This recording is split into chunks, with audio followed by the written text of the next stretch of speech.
नमस्कार.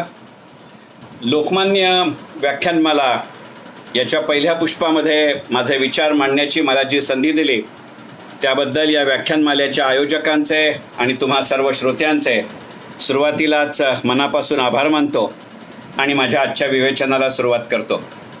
आत्ताच या व्याख्यानमालेचं उद्घाटन माननीय आमदार मुक्ताताई टिळक यांच्या हस्ते झालेलं आहे आणि त्यामुळे माझ्या विवेचनाला सुरुवात करत असताना माझा विषय सांगतो. माझा आजचा विषय आहे राष्ट्रवादाचा राष्ट्रीय चेहरा लोकमान्य टिळक.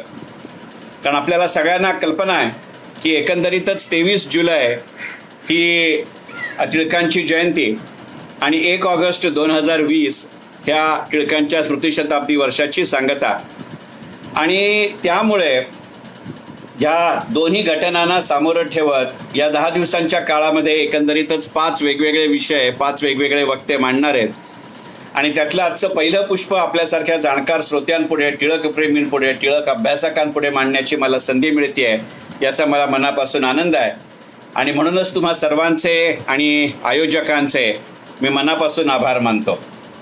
राष्ट्रवादाचा राष्ट्रीय चेहरा लोकमान्य असा विषय घ्यायची कारणं अनेक आहेत आणि त्याचं सगळ्यात महत्त्वाचं कारण असं आहे की एकंदरीतच लोकमान्य टिळक हे व्यक्तिमत्व असं आहे की ते सामाजिक दृष्ट्या एखाद्या जातीपुरेसं मर्यादित नाही, भूगोलाच्या दृष्ट्यानं एखाद्या राज्यापुरेसं ते मर्यादित नाही, ऐतिहासिक दृष्ट्या ते एखाद्या काळापुरेसं मर्यादित नाही आणि असं कोणत्याही मर्यादेमध्ये जे वक्तृत्व, जे व्यक्तिमत्व, जे नेतृत्व बसवता येत नाही अशा आधाराचं, अशा आशयाचं आणि त्याहीपेक्षा महत्त्वाचं म्हणजे टिळकांच्या जर कोणत्याही धोरणांचा, विचारांचा, मग ते आर्थिक असतील, सामाजिक असतील, राजकीय असतील, याचा जर आपण विचार केला तर लक्षात असं येईल की एकंदरीतच लोकमान्य बाळ गंगाधर टिळकांचा त्यावेळचा तात्कालिक संदर्भ जरूर राजकीय स्वातंत्र्य लढ्याचा किंवा स्वातंत्र्य प्राप्तीचा असेल, पण प्रत्येक गोष्टीमध्ये स्वातंत्र्य भारता इतकाच स्वतंत्र भारताचाही विचार करणारी जी अपवादात्मक माणसं किंवा राजकारणीय नेतृत्व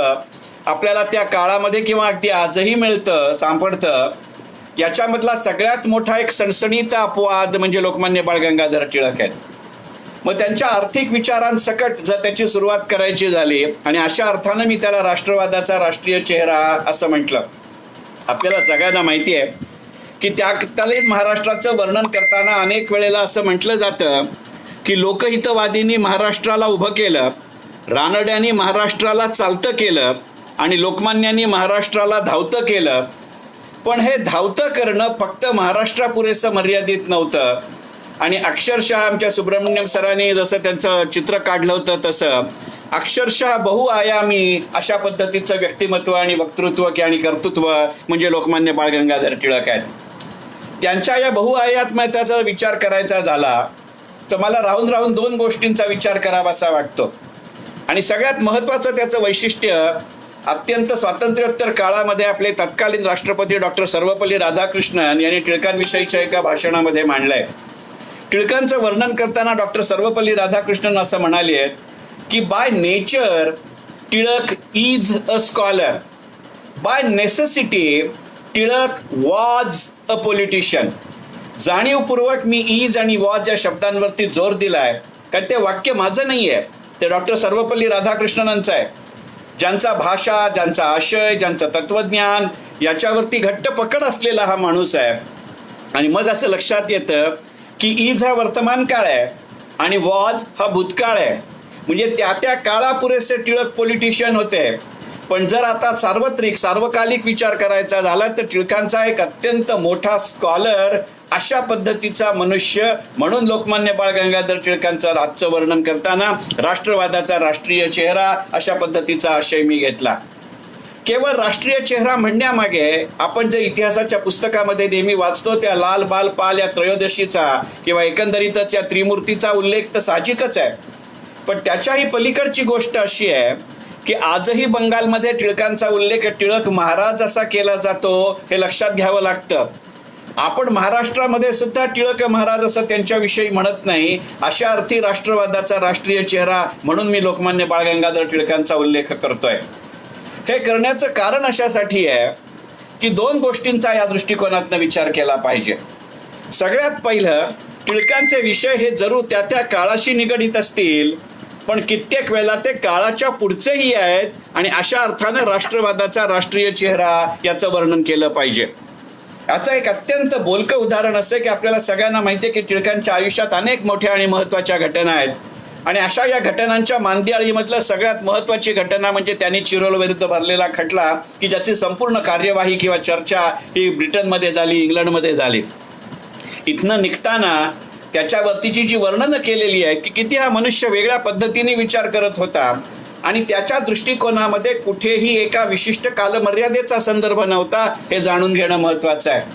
इथनं निघताना केळकरांनी, नची केळकर त्यांचे सहाय्यक सहकारी, त्यांनी विचारलं की हा खटला आपण जिंकू असं वाटतं का?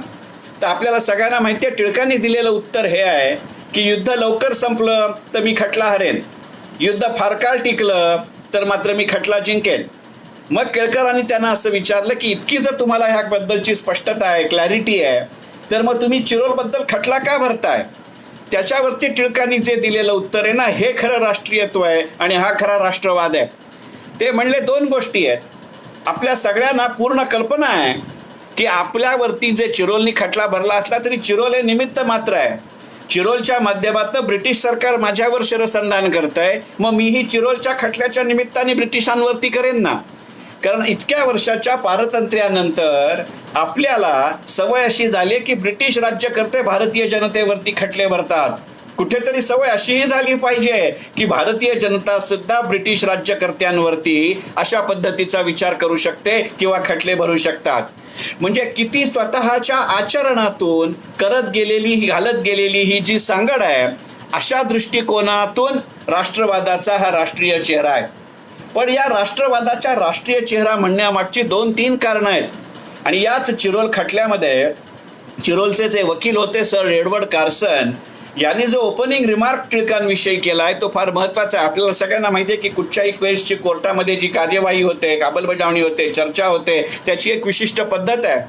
आणि मग त्याच्यावरती एडवर्ड कार्सननी जेव्हा टिळकांचं केलेलं वर्णन आहे ते मला फार मनापासून आवडतं. आणि या दृष्टिकोनातनंही मी टिळकांकडे राष्ट्रवादाचा राष्ट्रीय चेहरा असं पाहतो.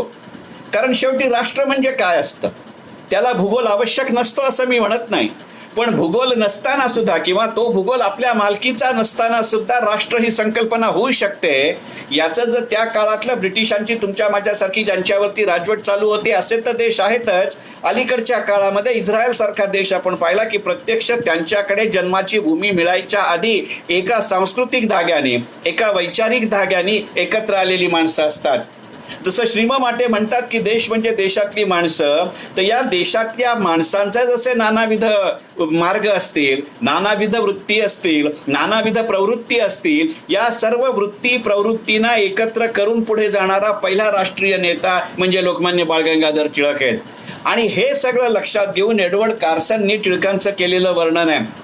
आणि ते वर्णन असं आहे की ब्रिटिश राजवटीविरुद्ध असंतोष निर्माण करण्यासाठी एकही क्षेत्र ज्यानं शिल्लक ठेवलं नाही उपयोगात आणण्यासाठी, अशी व्यक्ती म्हणजे बाळ गंगाधर टिळक. साहजिक तो लोकमान्य टिळक म्हणणार नाही, परंतु हे जेव्हा मी वर्णन वाचत होतो त्यावेळेला मला राहून राहून बाळ कोलटकरांच्या सीमेवरून परत जा नाटकातली आठवण होत होती.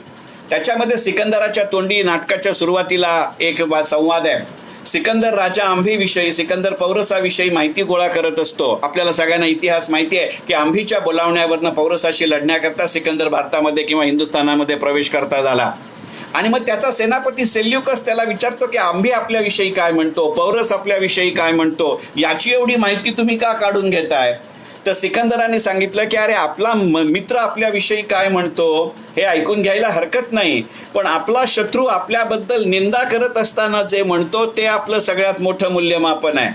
आणि मग या दृष्टिकोनातनं जर आपण एडवर्ड कार्सनच्या या विधानाचा विचार केला की एकंदरीतच भारतीय राजकारणामध्ये ब्रिटिश राजवटीबद्दल एक प्रकारचा असंतोष निर्माण करण्याकरता सर्वंकष, सार्वकालिक, सार्वत्रिक प्रयत्न करताना कोणतंही क्षेत्र शिल्लक ठेवलं नाही, स्वतःच्या वैयक्तिक आवडीनिवडी ज्यानं बाजूला ठेवल्या, अशी व्यक्ती म्हणजे लोकमान्य बाळ गंगाधर टिळक. आणि म्हणून आजही बंगालमध्ये टिळक महाराज असा उल्लेख होतो का? टिळकांबरोबर जे बिपिनचंद्र पाल होते ते एका विशिष्ट टप्प्यावर थांबले. नंतरच्या काळामध्ये योगी अरविंद ज्यांनी सुरुवातीच्या काळामध्ये मोठ्या प्रमाणावरती सशस्त्र क्रांती केली ते एका विशिष्ट टप्प्यानंतर योगाभ्यासाकडे आणि वेदाभ्यासाकडे वळले. त्यामुळे एका बाजूनं असलेली आस पण दुसरी बाजूनी नसलेलं नेतृत्व हे आजपर्यंत भावनिकदृष्ट्या टिळक बंगाली राजकारणाला पुरवतात का, या दृष्टिकोनातून त्यांना टिळक महाराज म्हटलं जातं का? अशाही अर्थाने राष्ट्रवादाचा राष्ट्रीय चेहरा लोकमान्य टिळक असा आहे. याचं एक अत्यंत उत्कृष्ट उदाहरण आपल्याला देता येईल. अगदी त्याची आत्ताच्या भाषेमध्ये किंवा आत्ताच्या संदर्भामध्ये सांगड घालायची झाली तरी सुद्धा त्याचा उपयोग होईल. आणि एवढ्या करता मी मगाशी म्हणलं की केवळ पारतंत्र्य भारताचा किंवा परतंत्र भारताचा लोकमान्यांनी विचार केला असा नाही, त्यांच्या प्रत्येक कृतीमध्ये त्यांनी स्वतंत्र भारताचाही विचार केलाय. याचं एक अत्यंत उत्कृष्ट 2 किंवा 3 संदर्भामधलं उदाहरण देईन. जर अगदी महत्वाचं, आत्ता आपल्याला सगळ्यांना माहिती आहे की 12 मे 2020ला आपल्या पंतप्रधानांनी राष्ट्राला उद्देशून संबोधन केलं. साधारणपणे ते 18-19 मिनिटाचं होतं आणि त्याच्यामध्ये आत्मनिर्भर भारत अभियानाची घोषणा करण्यात आली. आपण त्या भाषण जर शांतपणाने ऐकलं, आजही ते YouTube चॅनलवरती उपलब्ध आहे, तर तुमच्या असं लक्षात येईल की त्या भाषणामध्ये जे मुद्दे घेतले, ज्यांचा उल्लेख केलाय ते तर महत्वाचे आहेतच, परंतु ज्या 2 गोष्टींचा उल्लेख केला नाही ते शब्द जास्त महत्वाचे आहेत. एक आहे स्वदेश आणि एक आहे स्वदेशी आणि दुसरा आहे चीन.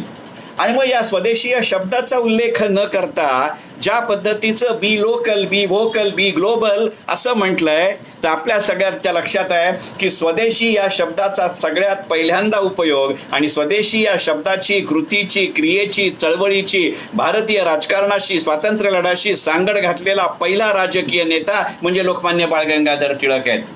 आणि त्यामुळे ज्या वेळेला त्या बी लोकल, बी व्होकल, बी ग्लोबलचे उद्देश किंवा उल्लेख करताना 13 मे ते 17 मे या 5 दिवसांच्या पत्रकार परिषदेमध्ये माननीय अर्थमंत्री निर्मलाजी सीतारामन आणि माननीय अर्थराज्यमंत्री अनुराग सिंगजी ठाकूर यांनी पुढे 20.63 लाख कोटी रुपयांच्या ज्या घोषणा केल्या, त्यातली एक महत्वाची घोषणा होती की संरक्षण म्हणजे डिफेन्स या क्षेत्रामधली परकीय चलनाची गुंतवणूक किंवा थेट विदेशी गुंतवणूक, ज्याला हल्ली आपण मराठीमध्ये फॉरेन डायरेक्ट इन्व्हेस्टमेंट असं म्हणतो, ती FDIची मर्यादा 49%वरनं 74% वाढवता येईल.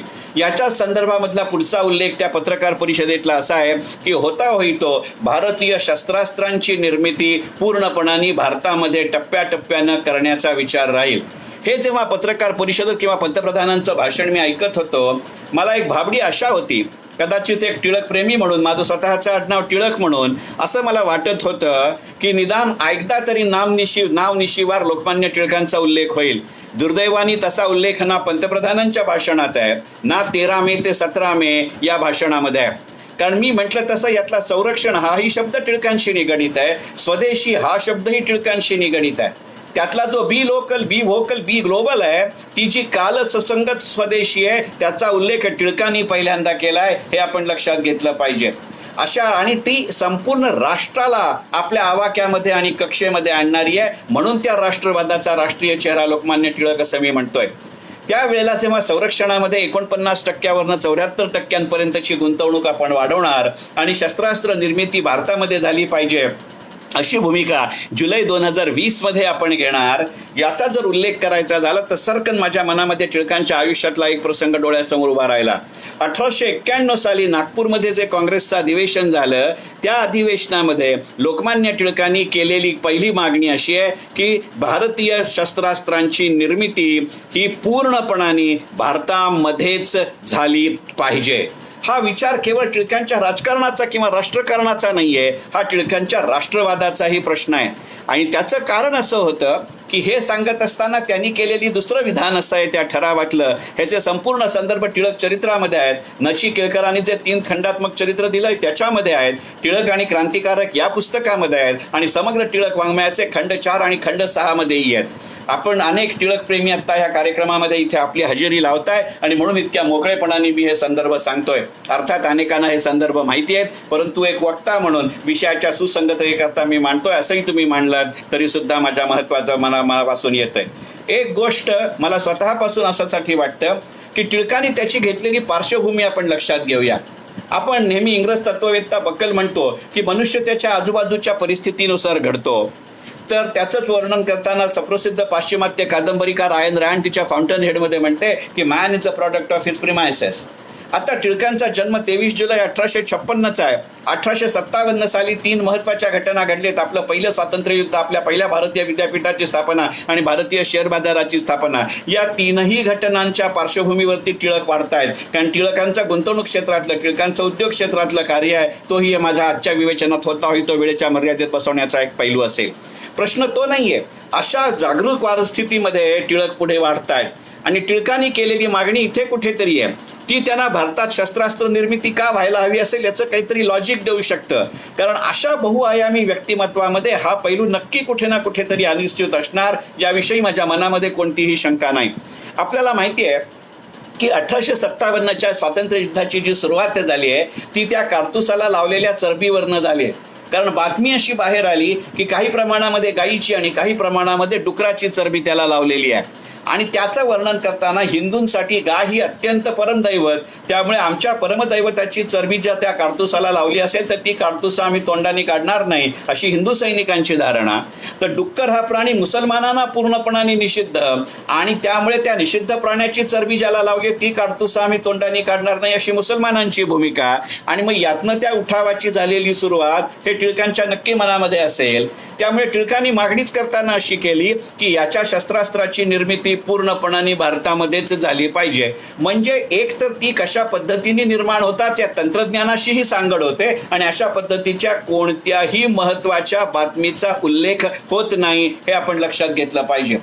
आणि केवळ इतकाच त्यांचा उल्लेख हे अशातला भाग नाही, तर त्या ठरावामध्ये मांडताना टिळकांनी असं म्हटलेलं आहे की मुळामध्ये आम्हाला या संरक्षणाच्या उत्पादनासाठी आम्हाला परकीय भांडवल चालेल, आम्हाला परकीय तंत्रज्ञान चालेल, आम्हाला परकीय तंत्रज्ञही चालतील, पण त्या तंत्रज्ञानी अत्यंत मर्यादित काळासाठी आमच्या देशामध्ये राहिलं पाहिजे. या काळामध्ये त्यांनी आमच्या भारतीयांना त्याचं तंत्रज्ञान आणि ती निर्मिती प्रक्रिया समजावून दिली पाहिजे आणि ते किती काळामध्ये परत जातील याचा विचार ती तंत्रज्ञानातली गुंतवणूक स्वीकारायच्या आधी त्याच्या अटी आणि शर्ती त्याच्या करारामदारामध्ये समाविष्ट केल्या पाहिजेत. ही टिळकांनी 1891ला केलेली मागणी आहे. विचार करा, आजही आपण थेट विदेशी गुंतवणुकीचा विचार करतोय आणि हा विचार करत असतानाही मी अनेक मॅनेजमेंट इन्स्टिट्यूट्समध्ये गेली अनेक वर्ष फायनान्स, इकॉनॉमिक्स, इन्व्हेस्टमेंट या विषयावरती ट्रेनिंग सेशन्स घेत असतो.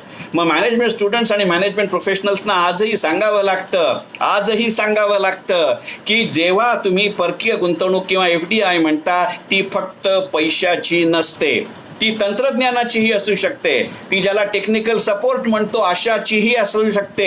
हे आजही सांगावं लागतं. तेव्हा एका परतंत्र देशातला स्वातंत्र्य लढा हा ज्याचा पूर्णपणाने अत्यंत महत्वाचा पाया आहे, टॉपमोस्ट प्रायोरिटी असं ज्याला आपण हल्लीच्या मराठीत म्हणतो, त्याचं हे उदाहरण आहे. ही व्यक्ती 1891ला सांगते, याचा विचार करा. हा विचार अशासाठी महत्वाचा आहे की आज मितीलाही हे गणित आमच्या जवळ नाहीये. हे काय सांगतायत की बघा, तो केवळ त्या शस्त्रास्त्र निर्मितीचा विचार करतोय अशातला भाग नाही. यातलं अर्थकारण, यातलं समाजकारण, यातलं राजकारण हे आपण गणित लक्षात घेतलं पाहिजे. या संपूर्णामध्ये जो एक बुद्धिमान सातत्याचा भाग आहे याचं वर्णन म्हणून राष्ट्रवादाचा राष्ट्रीय चेहरा लोकमान्य टिळक आहे.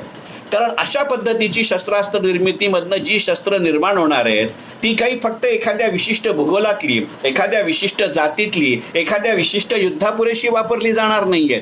आणि ती वापरली जाताना जर त्याच्यामध्ये परकीय गुंतवणूक असेल तर साहजिक त्यातनं नवीन तंत्रज्ञान मिळतं, हा पहिला विषय आहे.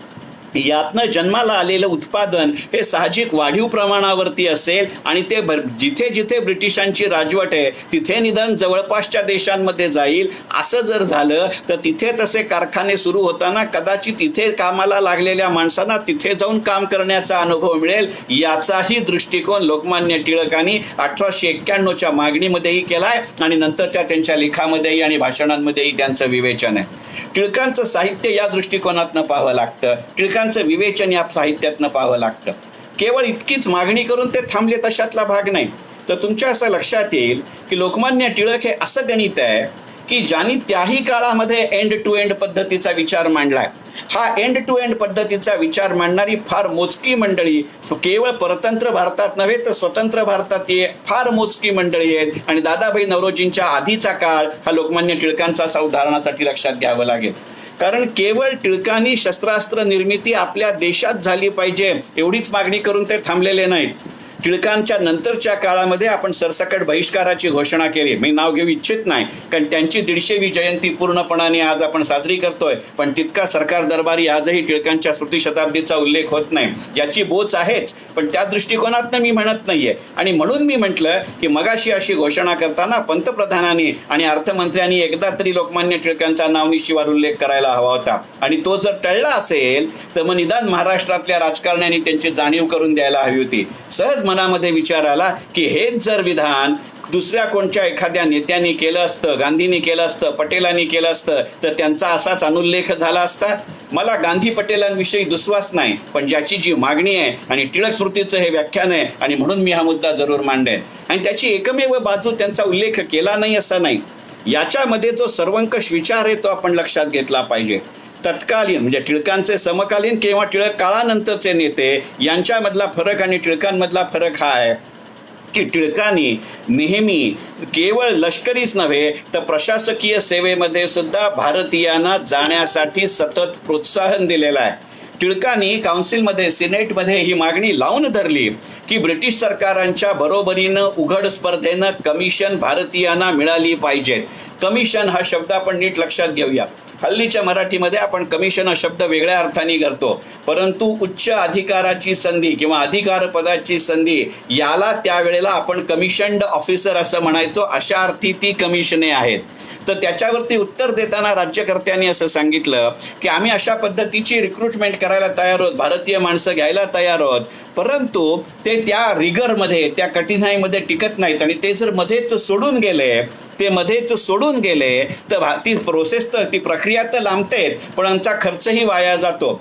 तर टिळकांनी असं म्हणलं की याला खर्च किती येतो. ब्रिटिश सरकारच्या असं लक्षात आलं की लोकमान्य टिळक ही मागणी लावून धरतील आणि म्हणून त्यांनी सांगितलं की तुम्ही याची प्रॉमिसरी नोट द्याल का. टिळक म्हणले मी प्रॉमिसरी नोट द्यायला तयार आहे.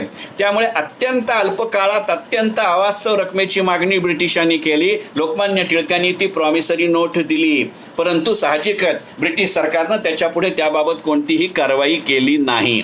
आणि मग हे स्पष्ट करताना लोकमान्यांनी असं सांगितलं की मुळामध्ये याच्यातले 2 फायदे घ्या की का सैन्यात गेलं पाहिजे. 2 गोष्टी. एक तर त्यातनं अर्थार्जन होतं भारतीय अर्थकारणामध्ये. तो पैसा ब्रिटिश सरकारने दिला असला तरी तो भारतीय जनतेच्या हातात येईल ना, तो भारतीय जनतेसाठी खर्च होईल ना, कारण भारतीय सैनिकांचे जे कुटुंबीय आहेत तेही भारतीय आहेत, हिंदुस्थानी आहेत. त्यांच्यासाठी त्यांच्यावर होणारा खर्च म्हणजे भारतीय अर्थकारणाला चालना आहे ना. अशाही अर्थी तो राष्ट्रवादाचा राष्ट्रीय आविष्कार आहे.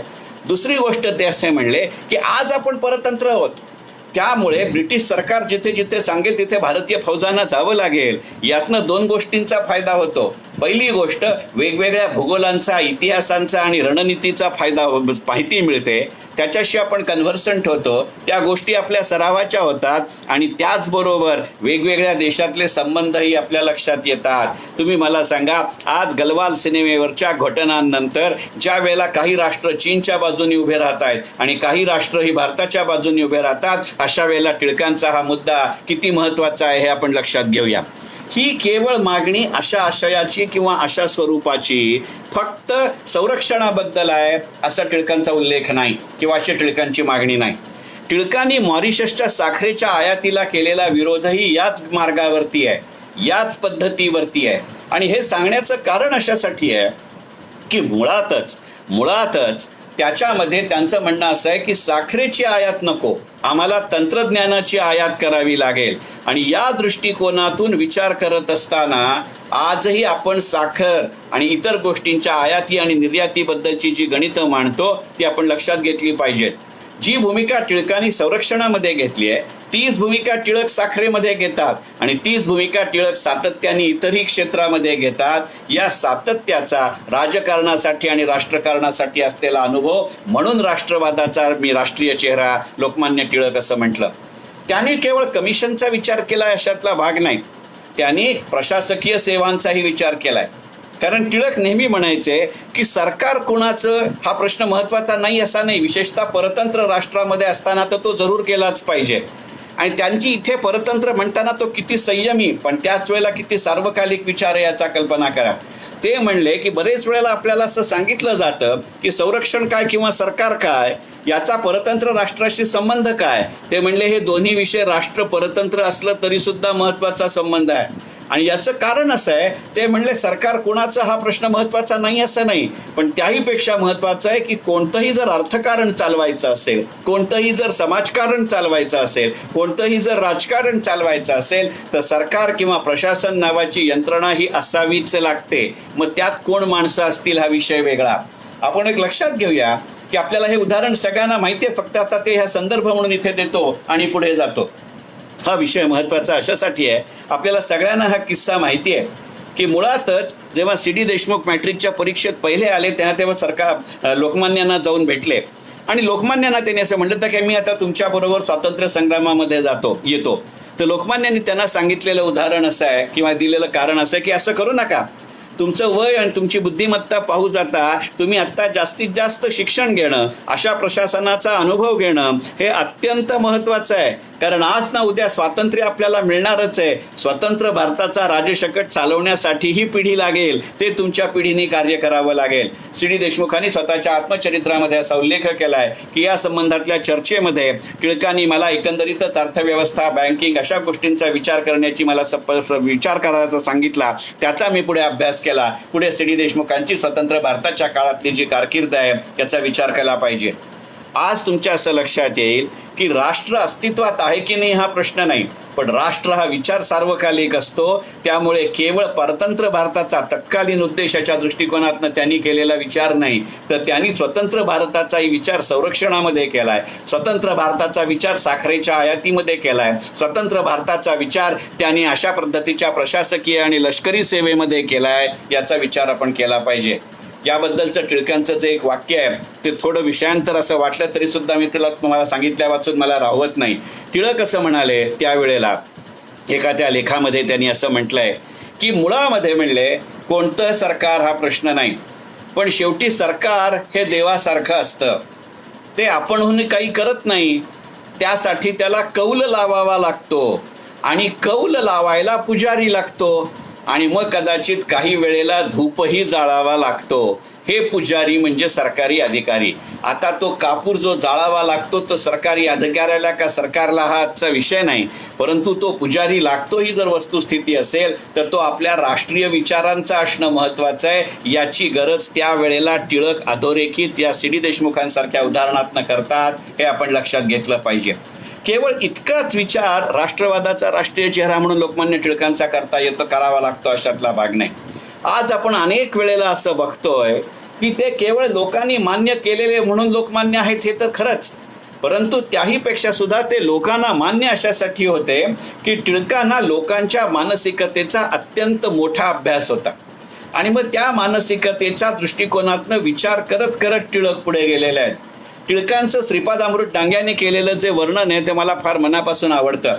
कारण पहा, टिळकांनी त्या वेळात केलेला विचार पहा. आपल्यापैकी सगळ्यांना पूर्ण कल्पना आहे की लोकमान्य टिळक हे मुंबईतल्या गिरणी कामगारांचे नेते होते आणि त्यावेळेला गिरणी कामगारांच्या बाजूनी उभं राहत असताना हा मनुष्य काही संघर्ष करत नव्हता अशातला भाग नाही, परंतु तो संघर्ष करत असताना त्यांचं संपूर्ण धोरण असं होतं की अशा पद्धतीची गिरणी मालकांशी बोलणी करत असताना त्या गिरणी मालकांना ते असं सांगत असत, कामगारांना असं सांगत असत, ही बोलणी करत असताना आधी गिरणी मालक जे देत आहेत ते पूर्णपणाने पदरात पाडून घ्या आणि मग त्या क्षणापासून पुढच्या दृष्टिकोनातनं पुढच्या चालवालीला करा.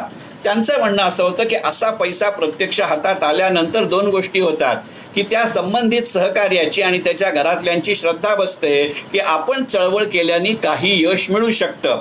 ही जी मानसिकता आहे किंवा ही जी भावनिकता आहे ती अत्यंत महत्वाची आहे. आणि मग अशा हाती आलेल्या यशामुळे पुढचं काम करत राहण्याचं ध्येय आणि सातत्य गाठणं किंवा त्याच्यावरती ध्यान केंद्रित करणं हे सोपं होतं.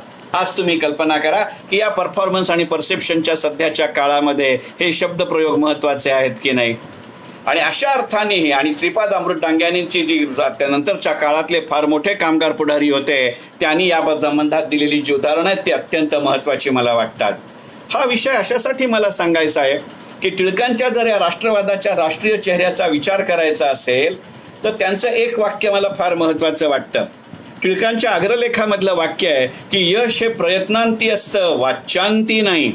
आजच्या भाषेत सांगायचं झालं तर आपलं यश मिळवण्यासाठी सातत्याने प्रयत्न करावे लागतात आणि ते यश टिकवण्यासाठी सातत्याने प्रयत्न करावे लागतात. असे यश हे प्रयत्नांती असतं या शब्दाचा अर्थ किंवा संदर्भ आहे.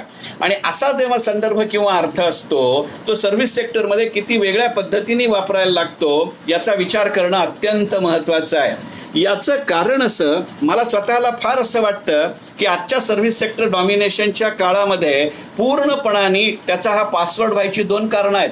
कारण ज्या वेळेला तुम्ही असं यश प्रयत्नांती करत असता त्यावेळेला तुम्हाला लक्षात ठेवावं लागतं की वेगवेगळ्या संदर्भातनं तुम्हाला तुमचा स्वतःचा अभ्यास आणि तुमचं आचरण याची एकमेकांशी सांगड घालत राहावी लागते. या अभ्यास आणि आचरणाची सांगड कशी घालावी लागते हे आजही आपण पाहतोय. जेव्हा एका रात्री आपल्या सरकारनं असं जाहीर केलं की 59 चिनी ॲप्लिकेशन्सवरती आम्ही एका वेळेला बंदी घालतोय, तुम्ही कल्पना करा की त्याचं मार्केट आहे, त्याची रिप्लेसमेंट आहे. आपल्याकडे लोकांनी विचारलं असं चिनी मालाचा बहिष्कार करावा लागेल का, अशी स्वदेशी आणावी लागेल का? तर टिळकांनी एवढ्या करताच सांगितलं होतं ना की तुमची स्वदेशी काल सुसंगत हवी. आता मगाचा जो डिफेन्स मधला भाग आहे, आता मगाचा जो साखरेचा भाग आहे तो तुम्ही लक्षात घ्या की ते असं म्हणले की परकीय भांडवल चालेल, परकीय तंत्रज्ञान चालेल, पण परकीय तंत्रज्ञ चालणार नाही. म्हणजे आपोआप ती निर्मिती कशी करायची हे मला माहिती आहे की नाही. मग एकदा जर मला त्याची निर्मितीची प्रक्रिया हवी असेल तर कुठच्याही क्षणी मी जर परकीय तंत्रज्ञानावरती बहिष्कार घालणार असेल, परकीय मालावरती बहिष्कार घालणार असेल तर हा अनुभव, हा अभ्यास, हा प्रयत्न मला पुढच्या यशाकडे नेऊ शकतो की नाही. मग हा विचार तुमच्या आर्थिक राष्ट्रवादाशिवाय चालू शकतो का? कारण टिळकांचंच स्वतःचं म्हणणं असं आहे की मुळातच आर्थिक उन्नतीशिवाय राजकीय स्वातंत्र्याला अर्थ नाही. कल्पना करा की 23 जुलै 1856 ते 1 ऑगस्ट 1920 असं 64 वर्षांचं आयुष्य आणि त्यातलं काही मंडालेमध्ये गेलेलं असा माणूस त्या काळात जे सांगतो ते आजही किती रेलेव्हंट राहतं. अशा वेळेला आज संबंध संपलेला आहे की एखादा देश उठून तुमच्या देशावरती येऊन राज्य करेल किंवा साम्राज्य करेल, तो तुमच्या आर्थिक नाड्या आवळण्याचा प्रयत्न करत असतो. हे आपण करोनामध्ये पाहिलं, हे आपण चीनमध्ये गलवानमध्ये पाहतोय. मग आपणच फक्त बी लोकल, बी व्होकल, बी ग्लोबल असं म्हणतोय, यशातला भाग नाही. मग जिथे हे तंत्रज्ञान मला कळत राहतं, ज्याच्यावरती माझी पकड होत राहते, तिथे कोणत्याही परिस्थितीमध्ये आपल्या देशामध्ये अशा पद्धतीची गुंतवणूक होत राहते. ही उदाहरणं आजही आपण पाहतो की नाही. एकीकडे चीनचं संकट आहे, दुसरीकडे करोनामुळे लॉकडाऊन आहे. पण ह्या काळामध्ये गेल्या 73 वर्षात झाला नव्हता इतका तुमच्या माझ्या देशाच्या परकीय चलनाचा साठा $500 बिलियन होतो. याचं एक कारण जर आपल्या बँकिंग सेक्टरमध्ये, टेलिकॉम सेक्टरमध्ये येत असणारी गुंतवणूक असेल तर तुमच्या लक्षात येतच नाही की रिलायन्सनी त्याचं आधीचं यश प्रयत्नातनं मिळवलं, ते केवळ वाचेतनं मिळवलं नव्हतं. जो वाचेनं बोलत होता त्या अनिल अंबानींचं काय झालं आणि जो प्रयत्न करत राहिला त्या मुकेश अंबानींचं काय झालं हे आजचं ठळक उदाहरण आहे की नाही. पण याचं सुतोवाच त्या परतंत्र काळामध्ये हा मनुष्य करतो हे विचारात घेतल्याशिवाय राहता येईल का? केवळ इतकाच संदर्भ आहे, अशातला भाग नाही. जसं ते एडवर्ड कार्सन म्हणजे चिरोलचे वकील म्हणले तसं की या माणसानं असं एकही क्षेत्र शिल्लक ठेवलं नाही की ज्याच्यावरती याचा संबंध नाही. याची 2 उदाहरणं देतो.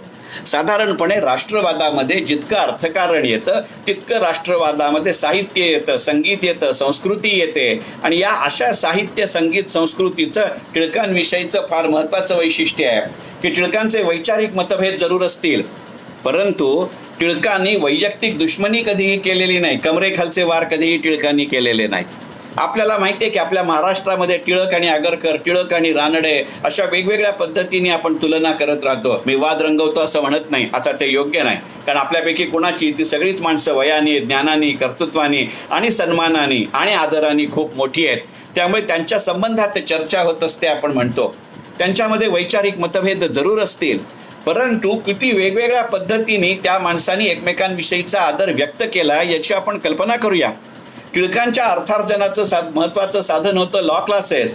न्यायमूर्ती रानडे जे त्यांचे वैचारिक प्रतिस्पर्धी आहेत, ते न्यायमूर्ती रानडे टिळकांच्या लॉ क्लासेसला काही वेळेला विशिष्ट सेशन करता येऊन जात असत, असे उल्लेख अनेक ठिकाणी सापडतात. हे कसलं उदाहरण आहे? आगरकरांच्या मृत्यूनंतर टिळकांनी लिहिलेले विचार किंवा लिहिलेला मृत्यूलेख हा कशाच्या संबंधातला आहे? आणि हे जाणीवपूर्वक आलेलं आहे. आजच्यासारखं ती प्लांटेड स्टोरी नाहीये, ती नाटक नाहीये. कारण त्यावेळेच्या महाराष्ट्राच्या राजकारणामध्ये, समाजकारणामध्ये आजच्यासारखी ढोंग नव्हती.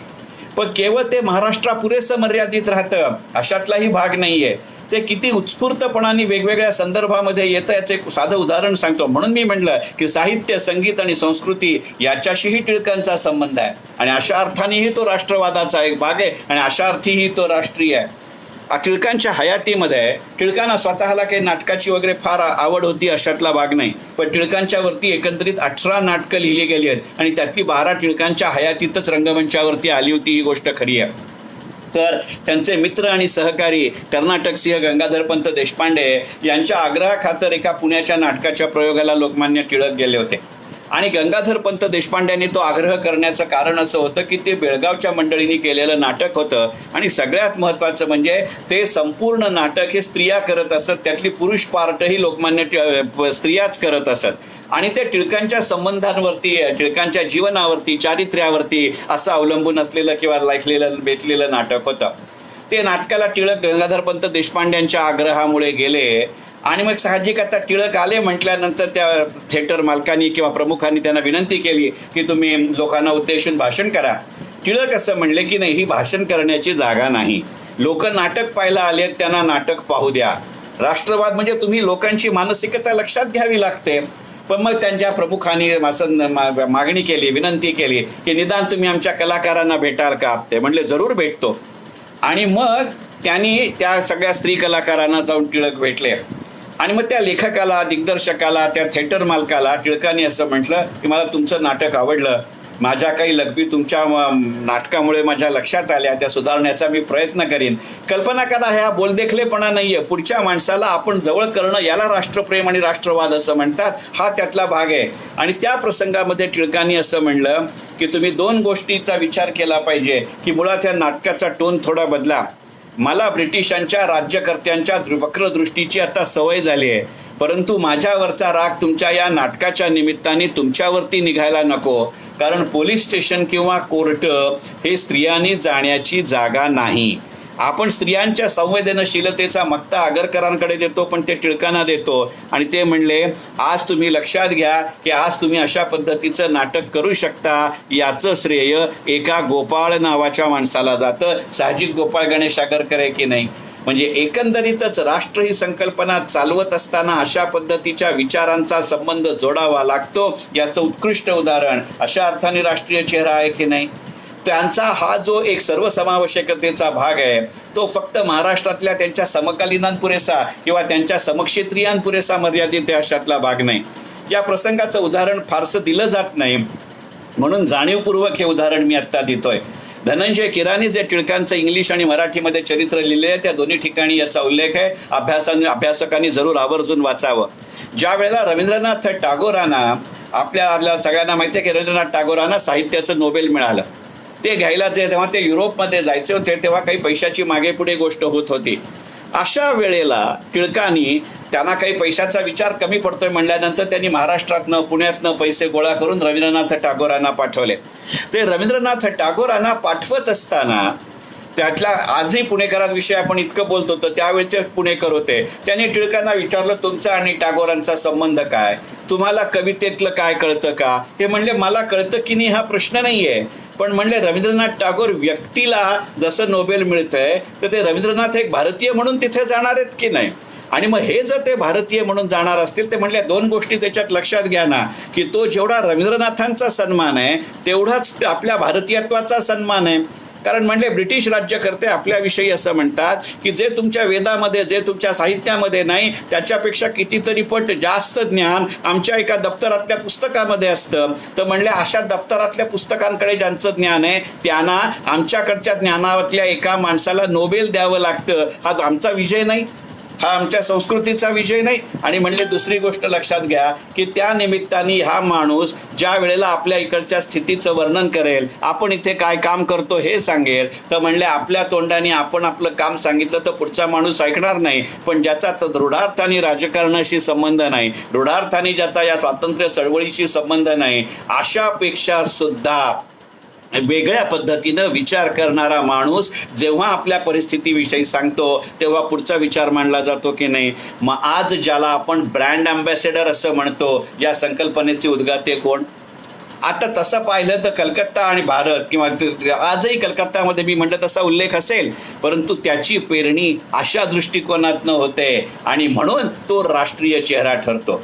कारण टिळकांची सांगड साधारणपणे होता होईतो आपण या संदर्भाशी घालतो, पण साहित्याशी घालतो अशातला भाग नाही. त्यांचं लिखाण पुष्कळ आहे, मी जरा सुद्धा नाकारत नाही, परंतु किती वेगवेगळ्या पद्धतीतनं हे संदर्भ जोडत जातात हे महत्वाचं आहे वर्णन. याचं कारण असं आहे की मग याच्या पोचपावत्या वेगळ्या पद्धतीतनं मिळतात. आणि मग इथेच एक दुसरा उल्लेख मला करावासा वाटतो आणि तो आहे सुभाषचंद्र बोसांच्या बाबतीतला. आता सुभाषचंद्र बोस असतील, जगदीशचंद्र बोस असतील, रवींद्रनाथ टागोर असतील, हे बंगालमधले आहेत. बंगाल आणि महाराष्ट्र ही त्या काळामध्ये भारतीय राजकारणाची अत्यंत महत्वाची केंद्र होती. लोकमान्य टिळक जसं मंडालेमध्ये होते तशाच अर्थाने किंवा त्याच काळामध्ये नाही, नंतरच्या काळामध्ये सुभाषचंद्र बोसही अत्यंत मर्यादित काळासाठी मंडालेमध्ये होते. आणि हा जेव्हा विचार केला जातो तेव्हा सुभाषचंद्र बोसांनी लोकमान्य टिळकांच्या मंडालेविषयी केलेला विचार हाही ह्या अशाच एका राष्ट्रवादाच्या राष्ट्रीय चेहऱ्याचा असतो का? जगदीशचंद्र बोसांसारख्या एका शास्त्रज्ञाने आपल्याला आंतरराष्ट्रीय पारितोषिक मिळाल्यानंतर माझा सत्कार टिळकांच्या हस्ते व्हावा आणि महाराष्ट्रातला पहिला सत्कार टिळकांच्या हस्ते त्यांचा होतो. आणि अशा वेळेला टिळक अशा पद्धतीच्या शास्त्रज्ञाची माहिती आपल्या भाषेतनं, आपल्या भाषणातनं, आपल्या लेखातनं भारतीय जनतेला देतात. ही एका बौद्धिक राष्ट्रवादाला दिलेली चालना किंवा स्फुल्लिंगता आहे असं म्हटलं तर चालेल का? केवळ इतक्याच पद्धतीचा विचार त्यांच्या दृष्टिकोनामध्ये किंवा राष्ट्रवादाच्या राष्ट्रीय चेहऱ्यामध्ये आहे अशातला भाग नाही. अजून दोन महत्वाचे मुद्दे मी मांडतो आणि वेळेच्या मर्यादा पाळायच्या, कारण शेवटी आपल्याला सव्वा तासामध्ये हे भाषण उरकायचंय. या दृष्टिकोनातनं त्या समारोपाकडे वळतो. मला दोन विषय इथे फार महत्वाचे वाटतात की टिळकांनी सार्वकालिकता आणि तात्कालिकता याच्यामध्ये जसा संयम साधला, आज त्याची जातीवंत आवश्यकता आपल्याला इथे जाणवते. टिळकांनी आपण परतंत्र असतानाही ज्या वेगवेगळ्या समाजकारणाशी ज्या वेगवेगळ्या गोष्टींचा उल्लेख केला ते आपण मानलं पाहिजे. आणि हा महत्वाचा मुद्दा आज महत्वाचा राहतो, विषयाचा अशासाठी राहतो की एक गोष्ट लक्षात घेऊ की आजही स्वदेशीची मागणी होते. टिळकांनी ही स्वदेशीची मागणी केली, पण आज आपल्याकडे काही प्रमाणामध्ये स्वदेशी हटवादीपणाची वाटते. टिळकांची स्वदेशी ही पूर्णपणाने काल सुसंगततेची स्वदेशी आहे, हे आपण लक्षात घेतलं पाहिजे. आणि या दृष्टिकोनातनं मी मगाशी संरक्षण आणि साखरेचा मुद्दा मांडला की परकीय भांडवल चालेल, परकीय तंत्रज्ञान चालेल, पण परकीय तंत्रज्ञ चालणार नाही. म्हणजे मी त्या टेक्निकॉलॉजीशी घेतलं पाहिजे. आणि मग त्याच्या पुढचा जो मुद्दा आहे तो विचारात घेण्याजोगा आहे. आणि तो मुद्दा त्यांनी असा सांगितला. आणि हा विषय महत्वाचा आहे की ज्या वेळेला आपण म्हणतो की टिळकांनी स्वदेशीचा उल्लेख केला, टिळकांनी बहिष्काराचा उल्लेख केला, टिळकांनी राष्ट्रीय शिक्षणाचा उल्लेख केला, तेच टिळक काल सुसंगत स्वदेशी मांडताना असं म्हणतात की एक गोष्ट लक्षात घ्या, म्हणले की परकीय भाषा आणि परकीय ज्ञान हे असलंच पाहिजे.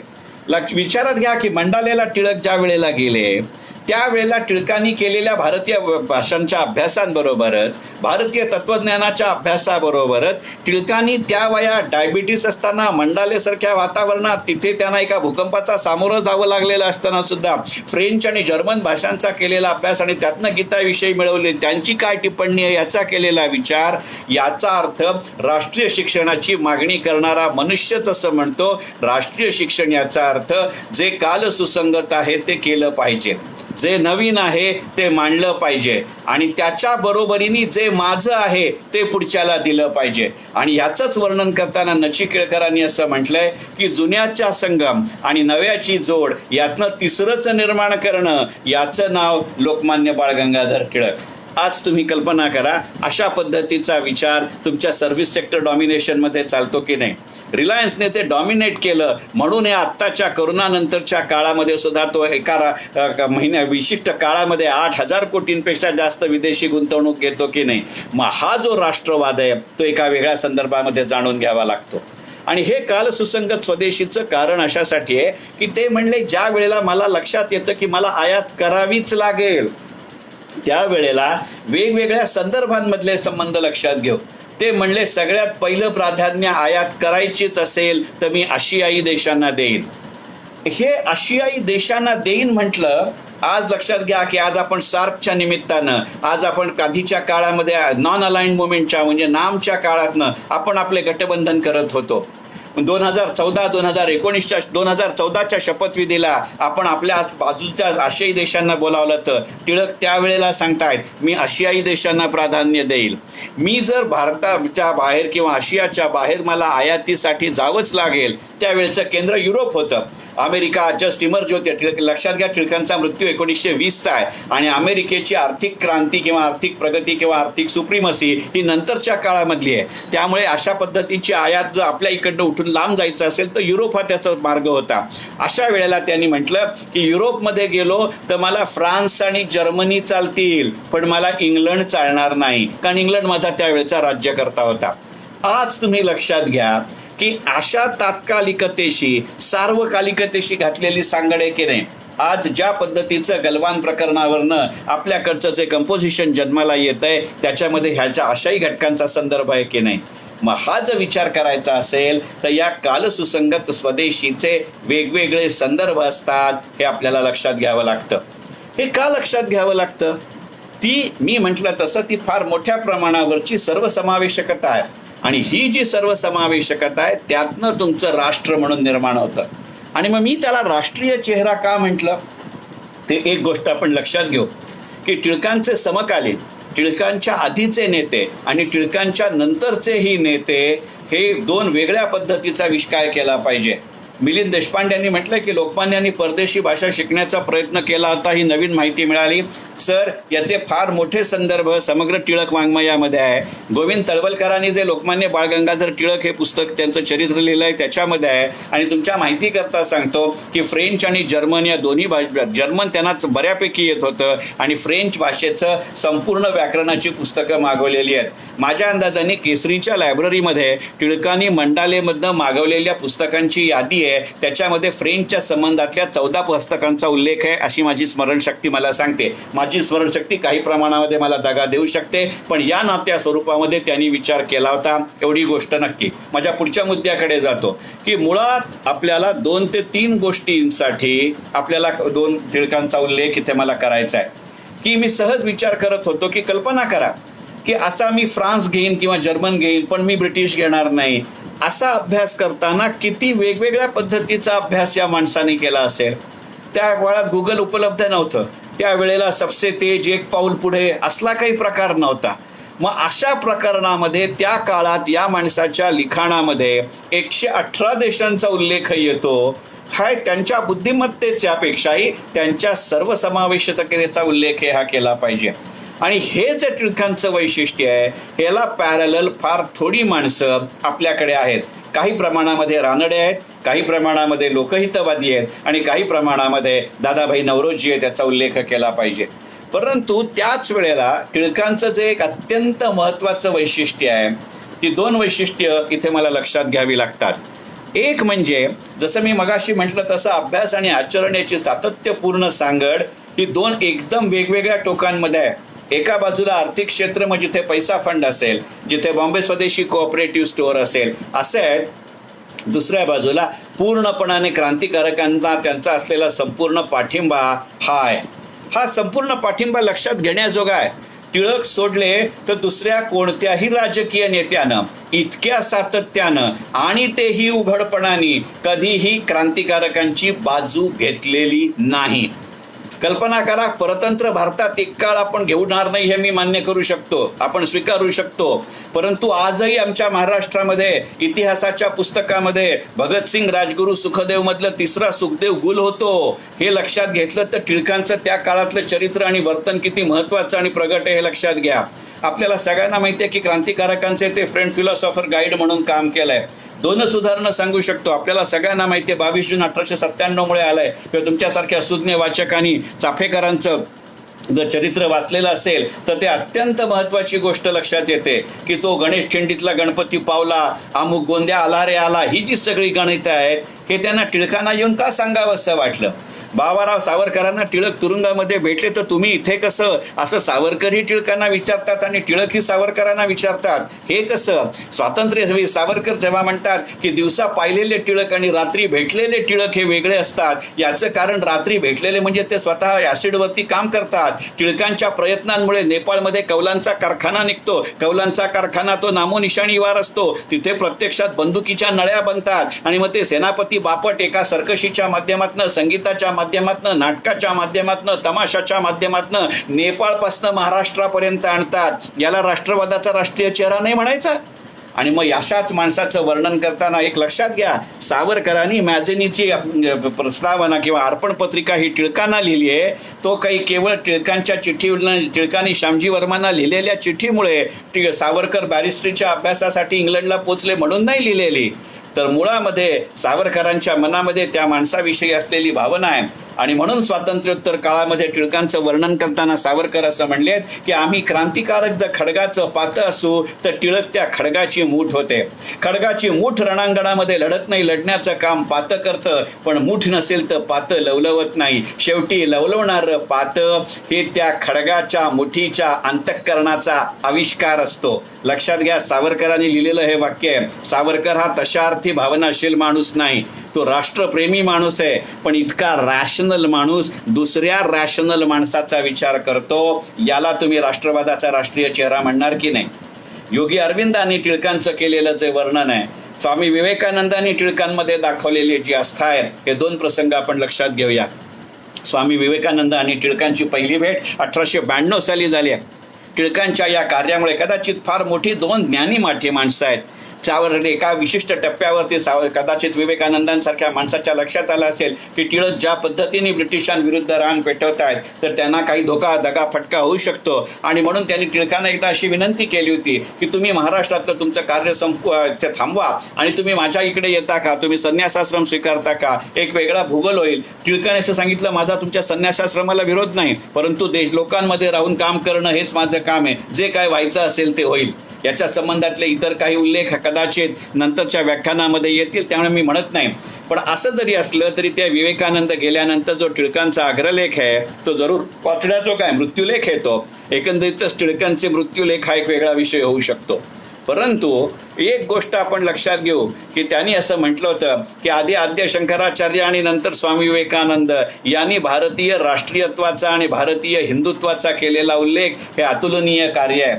विवेकानंदांवरच्या टिळकांच्या अग्रलेखाचं वर्णन करताना धनंजय कीर असं म्हणतात, एका महायोद्ध्याला दुसऱ्या महायोद्ध्यानी, एका महापुरुषाला दुसऱ्या महापुरुषांनी वाहिलेली महावंदना म्हणजे टिळकांनी विवेकानंदांवर चाललेला मृत्यूलेख. एक लक्षात घ्या, मुळात तशी जर सर्वगाहित्व हा जर विषय असेल तर तो विषय अशा दृष्टिकोनातनंही आणावा लागतो.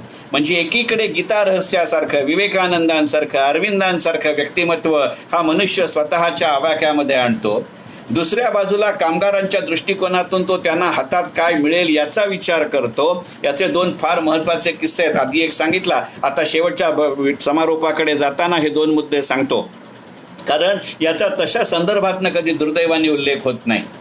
टिळकांचा जो अर्थकारणाचा पैलू आहे तो कदाचित टिळकांचे आर्थिक विचाराच्यावरती एक स्वतंत्र व्याख्यान आहे, म्हणून मी तो विषय फार मुद्द्यामध्ये घेतो. पण दोन गोष्टीचा विचार आपल्याला करायला लागतो की टिळक दारूबंदीचे कट्टर पुरस्कर्ते होते आणि दारूबंदीचे ते केवळ अग्रलेख लिहून काम करणारा माणूस नव्हता, दारूच्या दुकानाबाहेर पिकेटिंग करण्यामध्ये या माणसाचा वाटा होता. आणि ब्रिटिशांना टिळकांनी विचारलेला याबद्दलचा प्रश्न आहे की संपूर्ण मराठा राजवटीमध्ये जेवढा महसूल नव्हता त्याच्याहून जास्त महसूल ब्रिटिश सरकार फक्त अबकारी करामधनं मिळवतं आणि त्यातला बहुतांश भाग हा दारूमधनं येतो आणि म्हणून ब्रिटिश सरकार दारूबंदी करत नाही. म्हणजे अग्रलेखातनं एका बाजूला जितकं त्याचं सामाजिक विदारक सत्य आहे, त्यातनं होणारी कुटुंबांची जी परहेड आहे ते तर ते सांगतातच आहेत. गिरणी कामगारांच्या मध्ये त्याचा त्यावेळेला प्रादुर्भाव असण्याची शक्यता होती, कारण त्या पद्धतीची त्यांची कामपद्धती होती. त्यामुळे तिथनं घेतलेल्या अनुभवातनं त्याला दिलेली आर्थिक डूब हा राष्ट्रवादाचा राष्ट्रीय चेहरा आहे. म्हणजे ती दारूबंदी सामाजिकदृष्ट्या त्या कामगारांच्या जवळ जाणारी असेल तर हा विषय बुद्धिमंतांपर्यंत पोहोचवण्यासाठी त्याचं अर्थकारण टिळक सांगतात.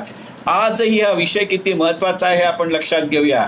करोना नंतरच्या काळात टप्प्याटप्प्याने लॉकडाऊन होताना त्यातनं मला महसूल मिळतो म्हणून आपण दारूची दुकानं उघडली. आणि करोनाच्या आधीच बिहारचा नितीश कुमार मात्र संपूर्णपणाने दारूबंदी करतो. म्हणजे पेट्रोल आणि डिझेल सारखं दारू हाही आर्थिकदृष्ट्या ज्वलनशील पदार्थ आहे का याचा विचार करावा लागतो. आजही जीएसटीच्या कार्यकक्षेमध्ये दारू, पेट्रोल, डिझेल येत नाही, पण त्याची मागणी हा मनुष्य त्या काळात करतो. याला तुम्ही राष्ट्रवादाचा राष्ट्रीय चेहरा म्हणणार नाही? केवळ इतकंच गणित होतं असं नाही. तर मी मगाशी म्हटलं तसं की टिळकांचा जो एक पैलू कधीही सांगितला जात नाही, आज त्याच्यामध्ये असलेली निर्मिती आणि त्यातनं होणारं उत्पन्न हा पूर्णपणाने वेगळा विषय आहे. परंतु राष्ट्रकारणासाठी किती पद्धतीची बचत, किती पद्धतीची गुंतवणूक तुम्हाला करत राहावी लागते याचे फार टोकदार प्रश्न असतात. ब्रिटिशांना टिळकांनी विचारलेला प्रश्न आहे आणि माझं जो काही मर्यादित वाचन आहे त्या मर्यादित वाचनामध्ये ब्रिटिश सरकारला असा प्रश्न विचारलेला एकमेव भारतीय नेता लोकमान्य बाळ गंगाधर टिळक आहे. आणि ब्रिटिशांना काउन्सिलमध्ये विचारलेला प्रश्न आहे लोकमान्य बाळ गंगाधर टिळकांनी की मला एक सांगाल का, म्हणले ईस्ट इंडिया कंपनी ब्रिटिश सरकारने ताब्यात का घेतली? आपल्याला सगळ्यांना इतिहास माहिती आहे की ईस्ट इंडिया कंपनीची निर्मिती कशा पद्धतीने झाली. सुरुवातीच्या काळात राणी सरकार त्याला नव्या पैशाचं भांडवल द्यायला तयार नव्हती, पण इथल्या दोन पद्धतीच्या व्यवसायातनं त्यांनी राणी सरकारला दिलेला डिव्हिडंड किंवा राणी सरकारला दिलेल्या भेटी यातनं पुढे तेच राणी सरकार किंवा ब्रिटिश सरकार या टप्प्यावर आलंय का की वेळ आली तर आपलं तिथलं राज्य गेलं तरी चालेल पण व्यापार आपल्या हातात राहिला पाहिजे. आता या पार्श्वभूमीवरती तुम्ही विचार करा की त्या काळामध्ये लोकमान्य गंगाधर टिळक ब्रिटन सरकारला प्रश्न विचारतात की ईस्ट इंडिया कंपनी ब्रिटिश सरकारने ताब्यात का घेतली. हा मुद्दा तेवढाच महत्वाचा असतो नसो, याची फक्त कोरोलरी आत्ताच्या संदर्भामध्ये पहा. ज्या पद्धतीने आपण आधी बँक प्रायव्हेटायझेशन केलं, मग बँक नॅशनलायझेशन केलं, मग पुन्हा बँक प्रायव्हेटायझेशन करतो आणि आज मी तिला येस बँक जर बुडली तर ती स्टेट बँक ताब्यात घेईल का विचारतो. ही गणित ही ईस्ट इंडिया कंपनी ब्रिटिश सरकारनं ताब्यात का घेतली याचा आहे की नाही. म्हणजे अर्थकारणासाठी राजकारण का, राजकारणासाठी अर्थकारण या सर्वंकष प्रश्नाचा पहिला उल्लेख. कारण हे दोन्ही गोष्टी राष्ट्रवादासाठी लागतात, या दोन्ही गोष्टी राष्ट्रीय पातळीवरती असतात. अशाही अर्थाने राष्ट्रवादाचा राष्ट्रीय चेहरा लोकमान्य बाळ गंगाधर टिळक असतात का? अजून एक महत्वाचा मुद्दा घेतो, आपली हरकत नसेल तर अजून 2-4 मिनिटं बोलण्याचा माझा विचार आहे. हे सांगण्याचं कारण अशासाठी आहे की पहा, ह्या पद्धतीचा विचार केवळ तिथे असं नाही. टिळकांची फिलॉसॉफी अत्यंत, तत्वज्ञान अत्यंत स्पष्ट आहे. ती जितकी भावनिक असते तितकीच ती बौद्धिक आणि परखड असते. टिळकांचा एकंदरीतच सगळा विचार म्हणजे कायद्याची तर्ककर्कशता आणि गणिताचं लॉजिक आणि शिस्त म्हणजे लोकमान्य बाळ गंगाधर टिळक हे व्यक्तिमत्व आहे. हे का सांगावं लागतं? पहा, एकीकडे किती वेगवेगळ्या पद्धतीने हा मनुष्य विचार करतो. कारण ते जसं मी मगाशी म्हटलं तसं की जे मिळतंय ते बगलेत पाडून घ्या, परंतु लोकांना किती काळ पुढे न्यायचं हे त्यांना पाहावं लागतं. काही वेळेला छोट्या छोट्या गोष्टीतनं त्याचं उदाहरण द्यावं लागतं, कारण ते लोकांपर्यंत, सर्वसामान्यांपर्यंत लवकर पोचतं. टिळक जेव्हा काउन्सिलचे मेंबर होते, सिनेटचे काउन्सिलचे मेंबर होते, त्याच्या सभांना ते जात असत. टिळकांचा तिथे वेश अत्यंत नेहमीसारखा असायचा. धोतर, पायगोळ धोतर, वरती बाराबंदी, डोक्याला पगडी, पायात किरमिजी जोडे, हातात काठी. आणि ते त्या काउन्सिलमध्ये जात असताना ती काठी आणि जोडे बाहेर काढून ठेवत असत.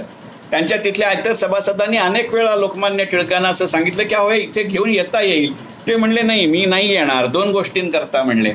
काय म्हणलं तर म्हणले, एक गोष्ट आपण त्याला कायदा मंदिर असं म्हणतो, मग मंदिरामध्ये जोडे घालून जाण्याची आपली भारतीय संस्कृती नाही. हा लोकांच्या जनभावनांची जवळ जाणारा विषय आहे की नाही.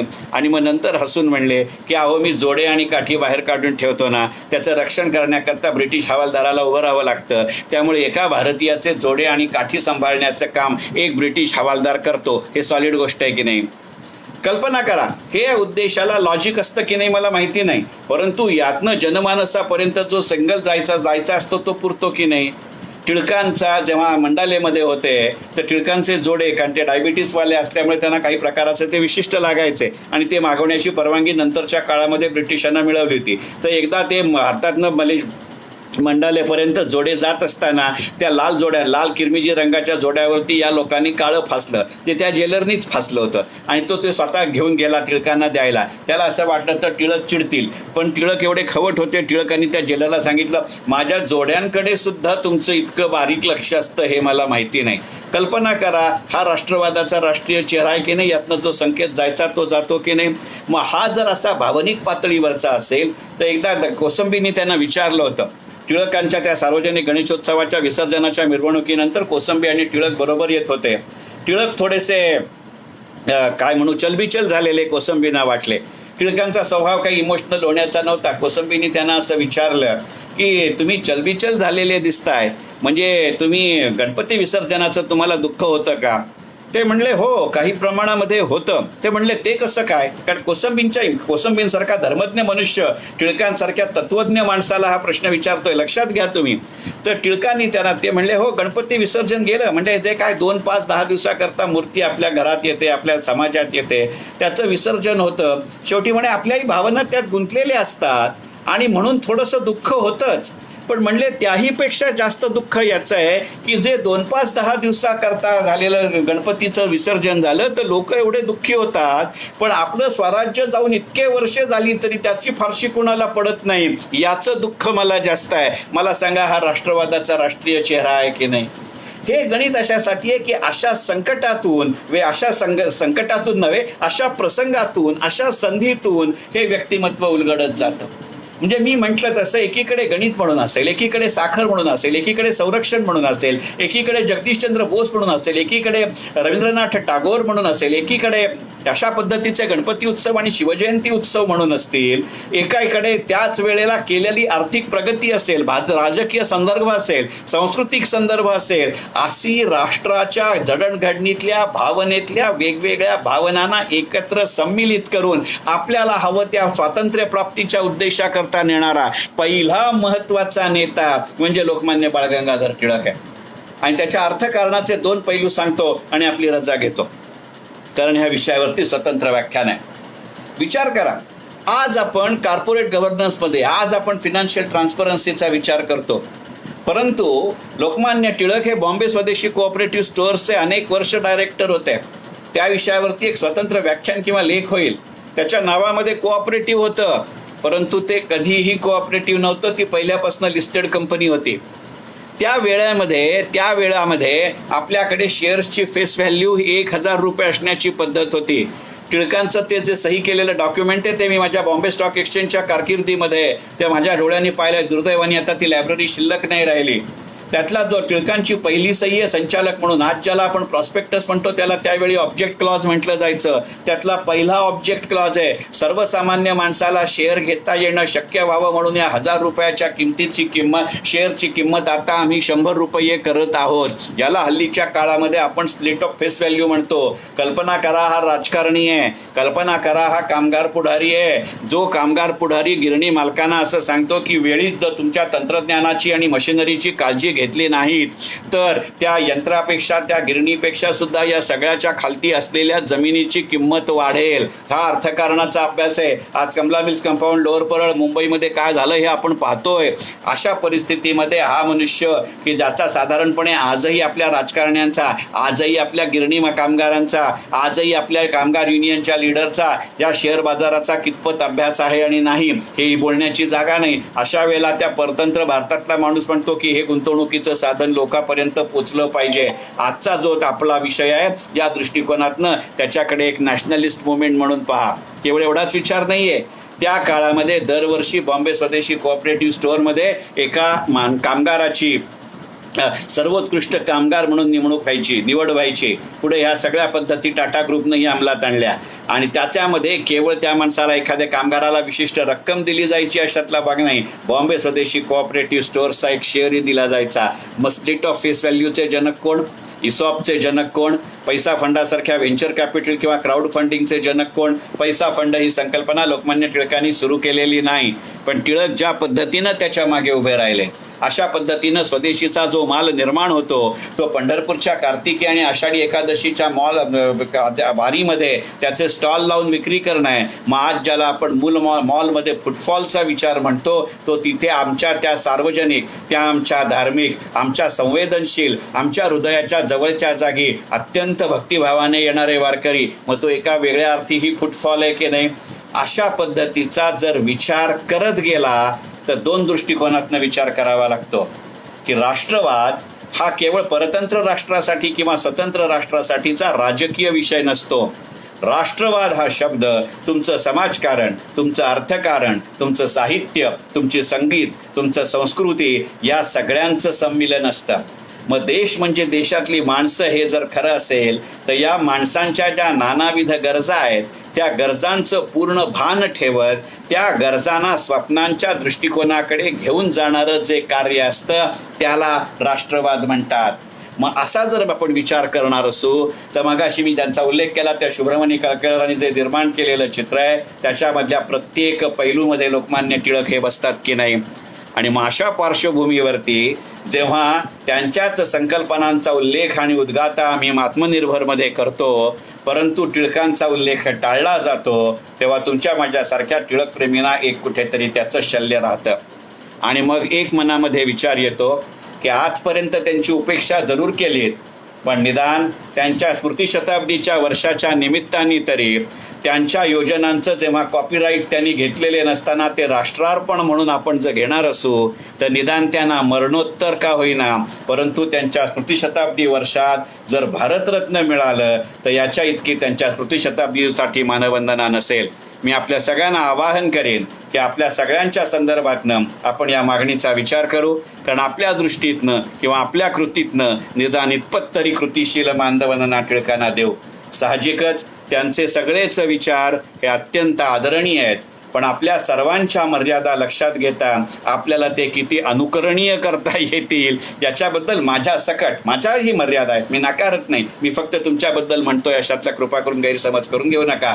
अशा दृष्टिकोनातनं टिळकांच्या या पैलूकडे या व्याख्यानमालेचं पहिलं पुष्प गुंफताना वेळेच्या आणि शब्दांच्या आणि सगळ्यात महत्त्वाचं म्हणजे माझ्या ज्ञानाच्या आणि वकुबाच्या मर्यादा सांभाळत मी प्रयत्न केलाय तो आपण गोड मानून घ्याल अशा पद्धतीची आशा व्यक्त करतो.